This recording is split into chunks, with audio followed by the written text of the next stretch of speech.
So today, beloved, are you ready to hear the Word of God? Hallelujah. So we welcome you.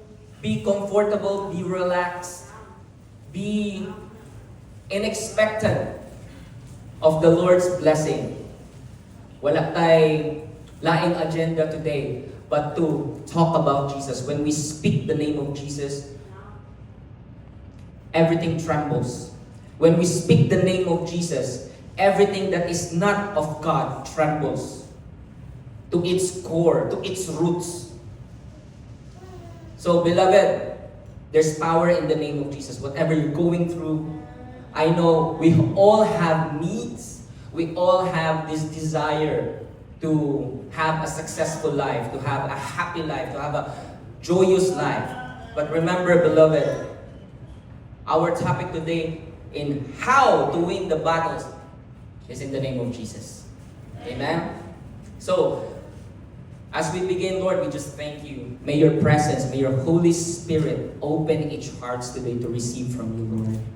In Jesus' name, amen and amen. Hallelujah. Beloved, we live in a time where there are a lot of messages. Daghan kayong mga mensahe that does not come from God. It's really important what we hear and what we see. Why? Because we are in a time that everything is accessible in one scroll. Okay? One click. So it's really important that the things we hear, the things we see is from the gospel, from the Lord Jesus Christ. And anything, because the devil's strategies is not giving you obvious bad things. Okay? Makakita naman taana the obvious bad things in the world.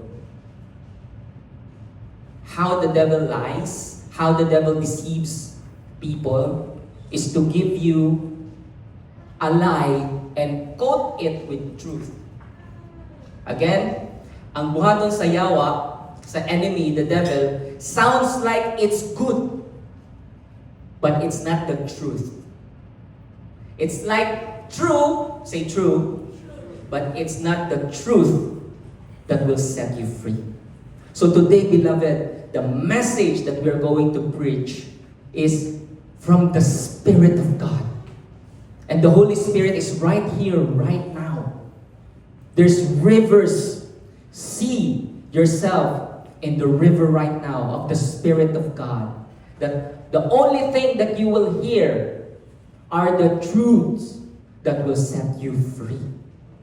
The only one na maka-fill sa void sa heart. Diba, namatay nga na kanang empty ko, murag bored lagi ko, murag usahay kanang there's longing. Nangita tag someone, diba? Nangita tag someone na maka-comfort nato. And I remember Pastor John always say this, that I want your love. He's speaking to us, mga leaders. I want your love, but I don't need it. Wow. I want your comfort, but I don't need it. We all want something. We all want something. But we cannot demand anything from one another that only Jesus can fill. Amen? Only Jesus can fill. So that's why if makasulti ta sa atong brother or sister, hey, how are you? I'm here for you. I'm praying for you. I love you. I love you in the Lord. So that is something, wow, salamat. Salamat kayo. I want that. But that is an outflow that the Lord has already filled us. It's an overflow. Amen?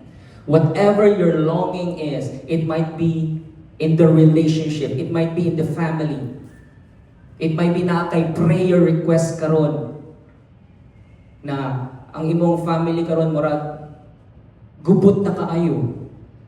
Imong finances kayo murag wala na, di ba? Know that the only person who can fill that is Jesus Christ. Amen? So here, Is our heart, and sometimes we see the heart as the physical heart. No, it's the spiritual heart. It contains our mind, the way we think, the way we perceive things, the way we take things. It's the heart, the spiritual heart that only, see this picture, Monica tong share ni Pastor Tips last Sunday, that only Jesus can fill it. And we might be trying to fill our heart, a cross-shaped heart with many things. Murang tao ka ng vacation, murang tao ka ng tao, and we're not against about vacation, or we're not against about kanang being and enjoying the things. The Lord wants us to enjoy His blessings. But know this, it is not the source of your satisfaction. It is not the source where you can feel that void in your heart. We may be looking for a person na tanaw na to, mauni makakomplete me. Popular kaayo na siya sa mga romantic relationship. You complete me. No. Nobody can complete you. Only Jesus can complete you. A relationship, even in marriage, even in kanang sa family, the strongest relationship are composed by people who are completed by Christ, who are completed by the Lord. There's no such thing, because if you see that this person can complete you, this thing can complete you, they are temporary. One day, wala na sila diha, and you will be sad. You will be depressed. You will be frustrated. Notice that the true satisfaction, the only one who can fill that void, that longing in your life, is Jesus Christ. Amen? And there's a reason. There's a reason that sometimes, maka-feel ta og longing. Because the Lord wants us to see Him as the only one who can fill us. Amen? So today, beloved, how to win your battles. How to win every battles in your life. What are you battling with? Insomnia? Di makatulog? What are you battling with? Maybe you have lost a loved one. Maybe your family is in chaos. Di na nimo masabtan, and you're trying to fix your family. You're trying to fix that person. You're trying to fix yourself. Dili na nimo masabtan. Maybe in school, na yung mga bayranan. Maybe you're starting a business. Maybe you're praying for healing physically. Maybe you want to be successful. You want to bring back the good memories. The Bible says, see, I'm doing a new thing. Say new thing. Are you not perceiving it? I am doing a new thing in your life. So stop holding on to good things in the past, because there's no such thing as good old days. Only new things that the Lord is doing in your life. Whatever you're battling with, beloved, how are we going to win? It starts with the mind. Say mind. Tell the person beside you, it starts with your mind, bro. What's in your mind, bro? What are you thinking? Beloved, we're going to get out of this room victorious. Are you ready? Yes. Are you ready? Be expectant. Be expectant. We need each other. We need one another. It says here, okay, because there's a message that is going on, and I've been in this kind of realm where your victory, your blessings, your breakthroughs, the core source is you being obedient. But this is the question. Do God's blessings come from your obedience or from Christ's obedience? Wow! I like what Pastor Tibbs shared earlier. In the old covenant, there's a partnership. But in the new covenant, it's only Him that He completes the covenant. Right? Right? Amen? It says here, do God's blessings come from your obedience or from Christ's obedience? There is no such thing as in between. Say in between. There's no such thing as in between, beloved. Okay? It says here, are you ready? 2 Corinthians 10:5. Let's read this one. Ready, go. Casting down arguments and every high thing that exalts itself against the knowledge of God. Bringing every thought, say thought, into captivity to the obedience of Christ. Are you struggling with lust? Lust of the world, lust of the flesh, lust to gain wealth, power, influence. It's popular today that people are aiming to have more leech. I experienced that recently, having a partnership with a businessman. But slowly, and because I am just a mere starter, wala na gikuha na diyan niya akong supplier. So ni-direct na siya. And then ganahan pa siya kuhaon akong steamer sa Shoma. Grabe. Wow, Lord. So na ay mga tao ingani. Say leech. Leech. More. And of course, we're not surprised. We're not surprised with those people. They need to know Jesus Christ as well. Amen? They need to know the Lord as well. It says here, bringing every thought, whatever you're battling with, whatever you're struggling with, in the marriage.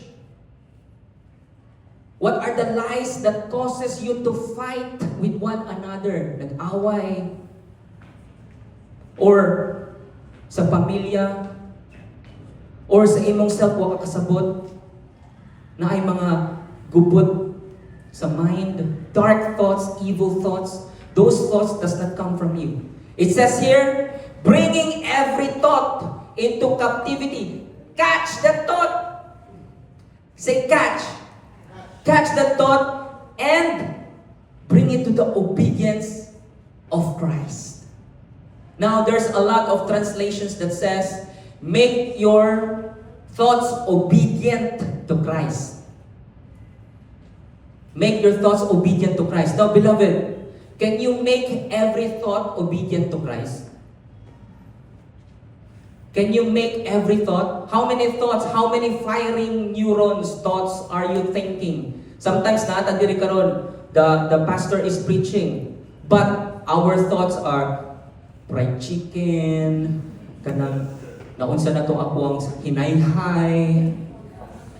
Akong giutangan mag-meet pa ko niya. Say now. Ang para unya na to. Karon ba? Karon. Because you're sacrificing the now by trying to meet later, where in fact you're not yet there. You're not a superhero. Now, say now. Receive from the Lord now, and you will have fullness to meet and be victorious later. Not sacrifice the now, and then later, nakamit kag sitwasyon na exactly what you heard earlier. And then unsa gani to? Sayang ako kapaminaw. Making every thought obedient. Ang kailangan i-obey na ako to. Wala na minaw. Ingon diha, catch the thought, make it obedient. So, catch the thought, bring that thought to the obedience of Christ. Your obedience or Christ's obedience? Ang mga tao naman. Nag-breakfast pa tanan? Natayan na diha, empanada. Beloved, again, bring your thought to your obedience or to Christ's obedience? To Christ's obedience. to the obedience. It's so powerful. This is spiritual, not physical. Because the world says, be stronger, be faster, become more intelligent, have strategies, and all those things are good to hear. All those things are good to hear. But we are so limited by our capabilities that we need the source of all its all. The true power, the true success and victories comes from when you have the source of everything and everything else become a byproduct, become the fruit. Amen? So if you're battling with temptations, na aking mga struggles sa mind about temptations, or those thoughts that says you are not good enough, walay nagpangga nimo. Bisag gud daghan gud nagpangga nimo. Pero the lie of the enemy has its ways to creep in na you're alone. Walay nagpangga nimo. Pag uragani si brother nimo na, bro, I love you. And then later on, walay nagpangga na ko. Why? The enemy has its way to lie, to stir up emotions. Because we're not all the time nagkuyog. No, but when you are there, beloved, catch that thought. Bring it to the obedience of Christ. Again, whose obedience? Jesus Christ. And how are we going to see Jesus Christ obey? How are we going to see the obedience of Christ? The obedience of Christ on the cross. The obedience of Jesus on that cross. When you're battling, prita, mag-away na mo. My wife, we are practicing this. Can we pray? Can we pray? That's a form of winning the battle. Is you cannot draw answers from yourselves. You cannot draw answers from one another. Amen? Kung naatay mga problema, Prita, let's submit this to the obedience of Jesus. Kaya nga naman, we can never obey all the time. Our obedience is limited. Amen? If ang source of blessings comes from our obedience, what will happen? Ang blessings, on and off. Right? Kung di ka ka-obey, na-fail mo si Lord, why blessing? Down na ka from morning until evening. Diba? Pero kung naka-obey ka, yes, Lord. Nakabasa kong Bible, nakapray ko, Lord. Na-enjoy blessing ka ron. Sometimes makapahambog ta. But let your boast be on one thing. I boast on Christ and Christ alone. Because there are messages that creeps in. The tendency of the source of blessing is your obedience. What will happen? Makaboast ka. Na Lord, kung dili makakaboast ni Lord, makaboast ka sa matang usa. Obey lagi. It's popular. And it exists. Praise God you're not there. I've been there. Obey lagi. So what do you feel? There's guilt. There's shame. Bitaw bro, mo ka obey. Right? But beloved, praise God you're blessed. It's never about your obedience that you can get all these blessings. It's the obedience of Jesus Christ. And in New Creation Church, we will never stop having this identity and we will not apologize. Because why? Condemnation kills. That one day the enemy can try to say to you, see, walang man ka nag-obey good. But it's never about you. It's all about Jesus. Amen? Are you still with me? And we're not angry with people. We're angry with the belief system that's been manipulating people. Amen? It says here, 1 Corinthians 2:12, we have not received the spirit of the world, but the Spirit who is from God, that we may understand, say understand, what God has really given us. See this one, beloved. The Word of God is spiritually discerned. That when we hear it, it causes you to rest. Say rest. Kung makadungog ta, it causes you to be restful. Not kanang striving. Not something that you draw from yourself. And see this one. The Word of God is spiritually discerned. It's not the spirit of the world. And obey. But it's the obedience of Christ. So that you may understand what God has really given us. So when we know that it's all about Jesus, we will be able to know, again, when you know that it's all about Jesus, His obedience, not my obedience, you will be able to know the things that God has freely given you. Amen? Ako nasa kuha. It's passion. Passion. Say passion. So when you know it's all about Jesus, you will be able to receive the things that are freely given to you. Why? Because wala na ka nagunahon na sa imong kapasidad. Wala ka nagunahon na sa imong capability to obey God. And again and again, we are all desiring to be obedient to God. Amen? We love to always say to the people, obedience. We have to obey, of course. But how are we going to go in that state of obeying the Lord? Is it by your obedience to the law or by grace? By grace. And what is grace? Jesus Christ became obedient to the Father. And we will go there later on. It says here, 1 Corinthians 2:16. So that's why later, beloved, we are going to have a warfare. Uy, isa naman eh. Di tayo mag-waste of time. When we know that it's all about Jesus, and we know from Jesus we can get everything, our answers freely, we're going to practice it later. 1 Corinthians 2:16, let's read this one, beloved. For who has known the mind of the Lord, so as to instruct him? But we have the mind of Christ. Say, mind of Christ. So, the mind of God, we can now know by having the mind of Christ. Do you want to have the mind of Christ? And you're starting to have the mind of Christ because the mind, our thinking, should be all about Jesus, all about Him. So what is the mind of Christ? Let this mind be in you, which was also in Christ Jesus.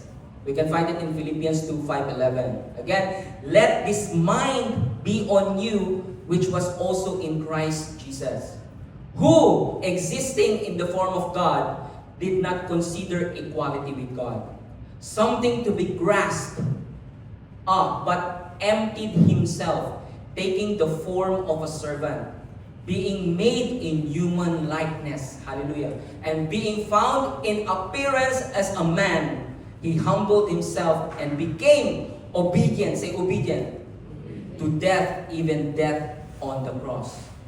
Therefore, God exalted him to the highest place and gave him the name above all names, that at the name of Jesus Christ, every knee should bow in heaven and on earth and under the earth, and every tongue confess that Jesus Christ is Lord, to the glory of God the Father. Jesus Christ became the sacrifice. He became the sacrifice. Hallelujah. He became also a man so that he can empathize sa ato ang mga kasakit. So dili tinuod na di nakasabot ang Ginoo, kasabot si Lord sa imong gi-go through because He went with us as a man, and He humbled Himself, became obedient to the Father. So that's why that obedience of Jesus Christ to the Father, He was exalted. as the highest, in the highest place, that in His name, say, in His name, every knees will bow. Every names known by man will bow at the feet of Jesus. Every seen and unseen things in this world will bow in the name of Jesus. On earth and under the earth, if you confess. Hallelujah, there's power, beloved, right? There is power. So that's why it is by His obedience, beloved. By His obedience that we can. That's why, beloved, if nag-go through ka og sakit, sicknesses, nag-go through ka og battles sa imong family, who is the name that you're calling? Hallelujah. Ako'y nakakita. Nganong lisod man ilitok ang name ni Jesus? Why? Why? Because it is not of the flesh. Woo! Hallelujah! Woo! It is not of the flesh. It's by the Spirit. Oh, Lord, I feel the power of God. There's power in the name of Jesus. Usahay, yes, popular ang name ni Jesus, but it's hard to say it. Why? Because you can never say the name of Jesus unless you're driven by the Holy Spirit. Amen? So, beloved, hallelujah. Today we have time. Proverbs 23:7, it says, "For as he hath thought in his soul, so is he." Amen. So as you think in the mind, you don't have to make every thought obedient. It's hard. It's difficult. Ay, bugaw na sa ating hunahuna ay. Ay, tungod man ni sa akong gibuhat. O see, you're trying to put your obedience to your obedience. Right? Ay, nakasala man good to siya. See how it works? If it's all about you, nakasala man good to siya. Biyato niya. We're trying, if it's not Jesus, we're trying to draw the change from one another. But beloved, the only solution is Jesus Christ. If you think you're battling with something, bring it to the obedience of Christ. That in the name of Jesus, you have no power over me. This thought, see how it brings you into that position? Nakahunahon na kang bati. Awayon magud ko ani. Awayon ko ani. This is not from you, Lord. I command this thought to be in the obedience of Jesus Christ on the cross. In Jesus' name. Ay, biyaan naman jud ko niya. Wala na itubag sa akong pangalan. See? You're catching it with your mouth. But, but, in the name of Jesus, this has no power over me. Are you learning, beloved? Are you getting it? Are you getting it? I'm not good enough. But, in the name of Jesus, I will not stay alone. I have a brother. I have a sister in Christ. Say to the person beside you, I have you, sister. I have you, brother. I have you, brother. I have you, sister. So, ano yun? Are you still with me? Yes.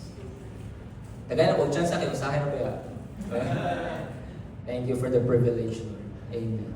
We love each other. That's why we're going to grow the church exalting Jesus Christ, not our own. It says here, okay, so every thought in you, so the way you think, transport in what you do. The way you think. Richness does not come from when you have money.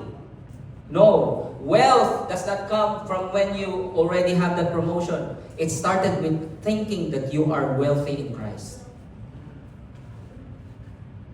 The restoration in the family, beloved, does not come from makita nimo nagbago na sila. Then usa pa ka mo believe. No. The believing came first. And then the result is a restored family. is the restored marriage. Are you seeing yourself healed? Kung may sakit ka.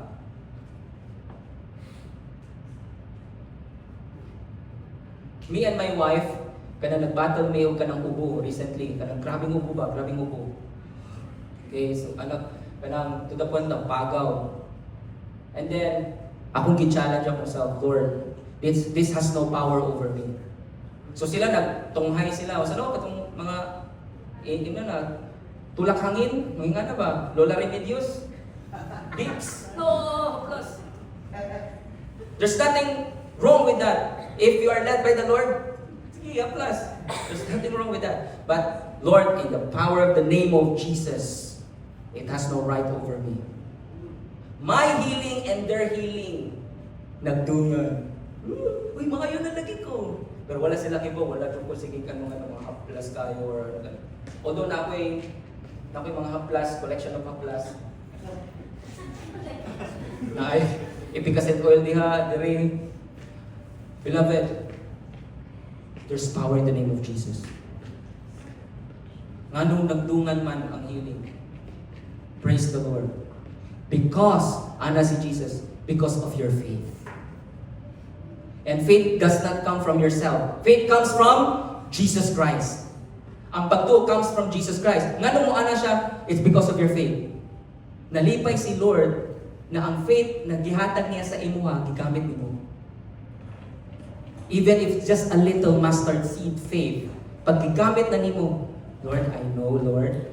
And you don't have to shout. In the name of Jesus, I command. Even, beloved, kung ang tao na nasuko nimo, pray in the name of Jesus. Ayaw sa iyang tubangan, ha? Unless kung kawatan. Kita mo tong video ng kawatan? Kanang kawat ba? Gianap ito in the name of Jesus. Ang kawatan kay na-anak. It's like murag ang na-possess man siya sa evil spirit. There's a spirit behind people. That's why what they are doing what they do.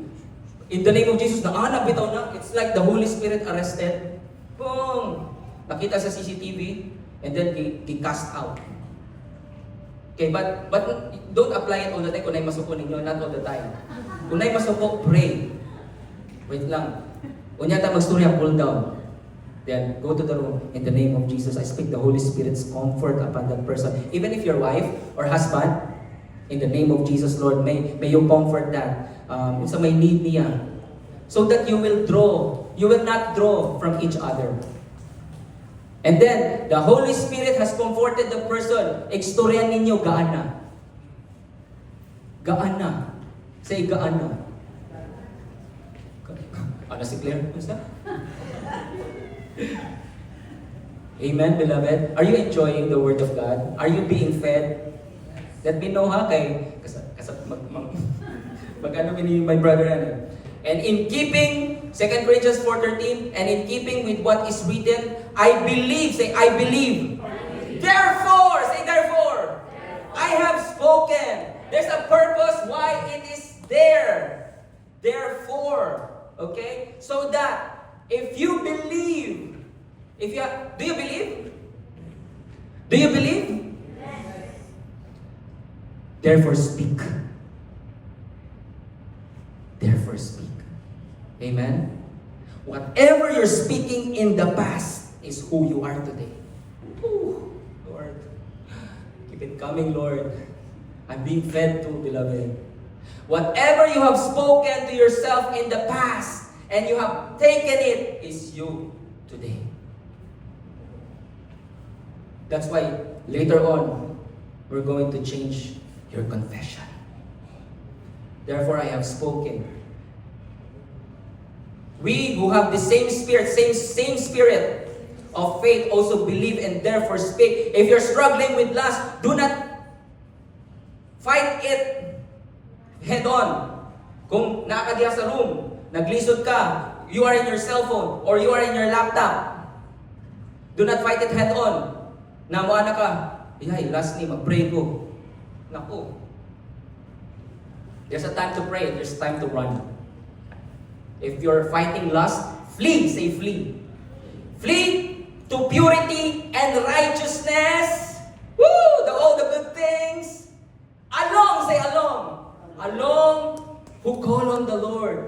you're battling with lust, tawagan ako si Brother Tips.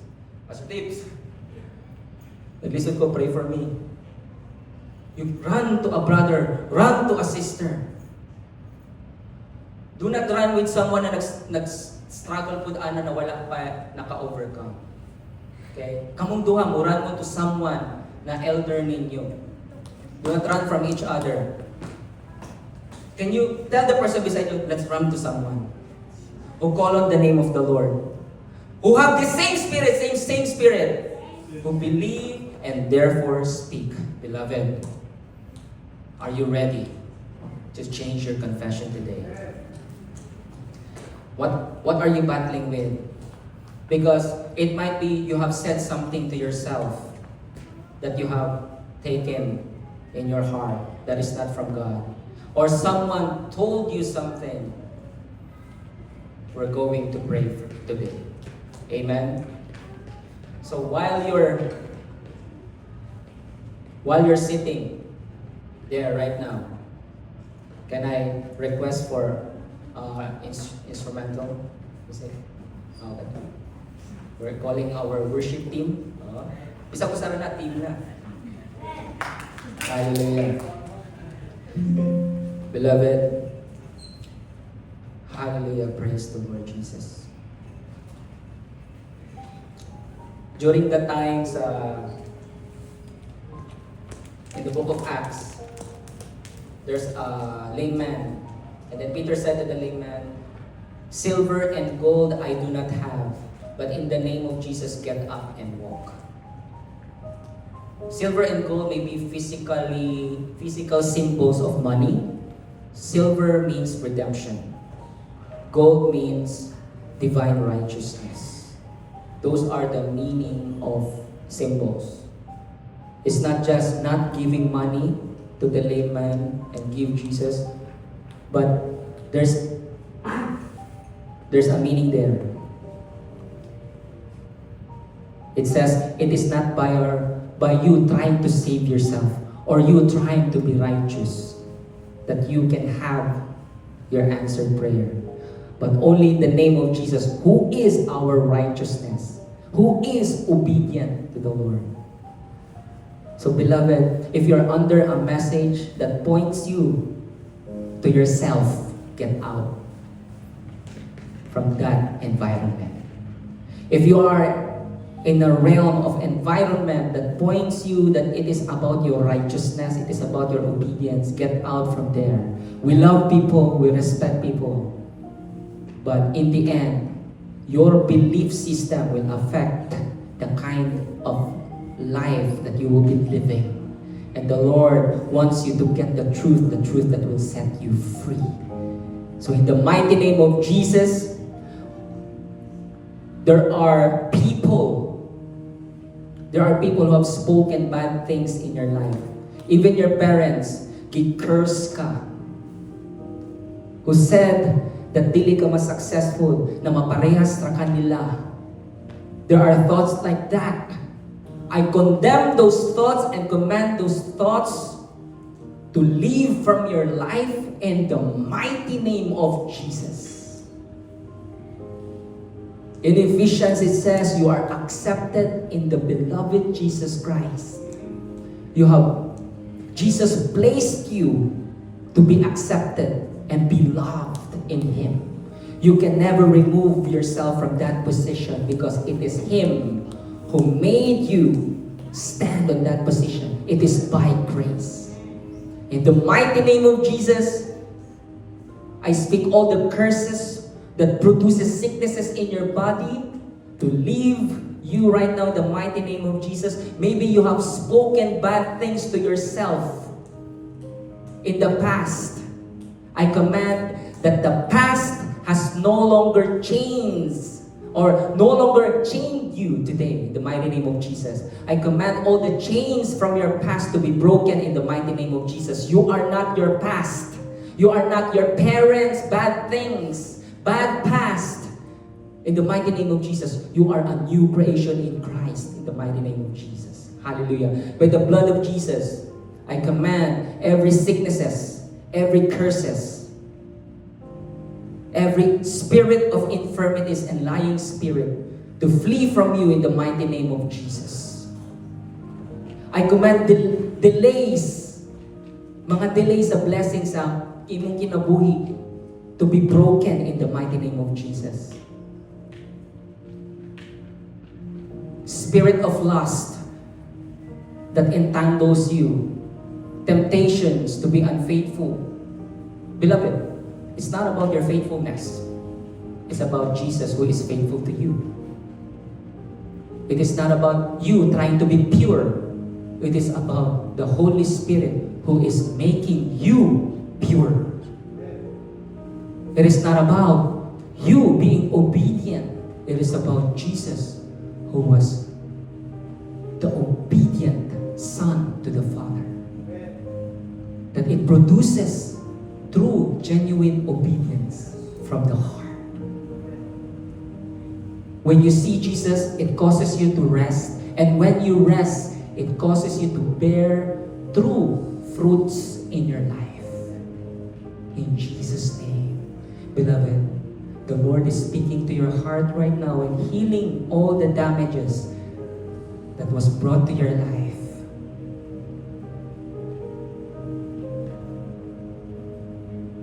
Loneliness. Flee in the mighty name of Jesus. Self-pity, trying to compare yourself, lying thoughts that you need to compare yourself to others, be gone in the mighty name of Jesus. I speak healing from the top of your head to the sole of your feet. Say this, beloved: Jesus, I am healed. I am accepted. I am highly favored, greatly blessed, and deeply loved by your grace for the glory of your name. In Jesus' name. I am victorious. I am more than a conqueror in Christ. In Jesus' name. Beloved, no weapon formed against you will prosper. Jesus placed you with Him, sitting in the heavenly realms, far above all principalities and rulers of this dark world. In the mighty name of Jesus, you are protected. The hedge of protection of the Holy Spirit surrounding you right now, putting light in your heart. In Jesus' name. In Jesus' name. You will be successful. Wow, I felt that, Lord. You will be successful as you rest that He is successful. Jesus finished the work. That's why you can work. Restfully. Not trying, but flowing in His Spirit. In Jesus' name. Beloved, right now, if dili pa ka sure sa imong salvation, that when you die, you're going to heaven. If dili pa ka sure, I want you to say this prayer. Jesus, I receive your free gift of salvation. Save me, Lord. I am a sinner, but you are my forgiver. By the blood of Jesus, wash me clean. Thank you for forgiving me. I see you at the cross, victorious. I receive you as my Lord and my Savior. In Jesus' name, lead me, Lord. Amen and amen. Beloved, if you have prayed that prayer, welcome to the family in Jesus. You are now a Christian. Christianity is not a religion. Christianity is a family. If you're longing for a family, the Lord has called you to belong in Jesus. And whatever happens here on earth, you will go with Jesus in heaven. We will go there with Him in heaven. Amen. If you're suffering in health, by Jesus' stripes, you are healed. In your career, you will be blessed that you can be a blessing. Your family will become a light, a beacon of light for people to see Jesus. Amen and amen and amen and amen. Beloved, can we give a clap of praise to our Lord and Savior Jesus Christ? Amen.